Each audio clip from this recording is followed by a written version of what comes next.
她们在经历大姨妈的时候，古代的女子们究竟是如何应对的呢？中国古人把月经叫月支，认为是不洁之物，甚至认为是不祥之物。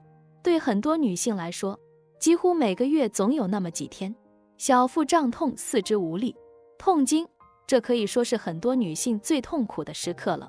不过，与古代女性相比，当代女性最幸运的一点，就是遇到了卫生巾的诞生和广泛使用，这在很大程度上减轻了经期的痛苦和不便。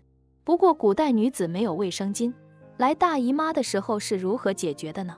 月经来潮的时候，穷苦人家的女孩子只能自己想办法，没有条件的人家就用棉花或者布条来阻止经血外流。古代女孩子终生没有使用过卫生带，也是很正常的现象。中国人的性格比较含蓄，月经又是一件涉及到个人隐私的事情，所以有关月经带的历史或医学记录非常之少。但是古人使用月经带这件事是可以确定的，并且随着时代的发展，月经带也在不断的改良。最早的月经带在布匹发明以后就有了。为了增强月经带的吸水性，古代的月经带填充了草木灰，使用完之后倒出草木灰，洗干净之后再用。后来又开始在月经带中填充棉花。这月经带与现代意义上的卫生巾有着很大区别。这些月经带呈长布条状，中间撒上草木灰，然后用绳子穿过并系于腹部。这种私密性极强的东西，在古代是不售卖的，都是自己做的，而且女性也根本不敢将这些洗过的月经带放在太阳底下晾晒，她们常常将其放在阴暗处自然晾干。这样晾干的月经带，自然也就容易滋生细菌，女性出现妇科疾病的概率也就大大增加了。另外，像干草、树叶、树皮、柳絮等物品，都有可能被他们拿来利用，只要能够渗水就行。我甚至在怀疑，上古时代的女性可能会用随处可取的干燥的土灰来解决月经这个问题。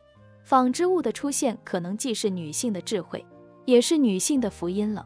早期的纺织物一般都是麻布、革布或丝绸，这些物品的好处并不仅仅是可以吸水，更重要的是可以做成一个能够吸水的袋子，里面再装一些能够渗水的东西，比如柳絮、木棉、草木灰等等。这个草木灰对于先秦时代的人来说，可真是个好东西，不仅可以作为植物的肥料，而且可以用来洗头。用草木灰洗头可以很好的除去油垢，这是先秦时代人类最好的洗发剂了。草木灰的另一个好处就是它的吸水性很强，而且还可以消毒，所以它会成为很多女性的选择。到了东汉时期，有了造纸术，所以就有了草纸。纸是个好东西，不但可以写字，而且可以造福女性。但就是这草纸也不是人人可用的，在当时也算得上是奢侈品。更多的人还是用装草木灰的袋子，因为那个袋子是可以反复清洗使用的，而草纸是一次性的。棉花也是个好东西，它吸水柔软，不伤皮肤。然而这个东西现在看起来平常，其实传入中国已经很晚了，宋朝才传入的。棉花的广泛种植和利用，解决了很多问题，其中也包括减少女性的痛苦。用棉布做的袋子里面再装上棉花，这想起来也就温柔了许多。当然，还是有很多底层的女性买不起棉花，依然在用草木灰的。好在古代的女性结婚之后，就可能接连的怀孕生孩子了，这在增加一个痛苦的同时，也会减少另一个痛苦。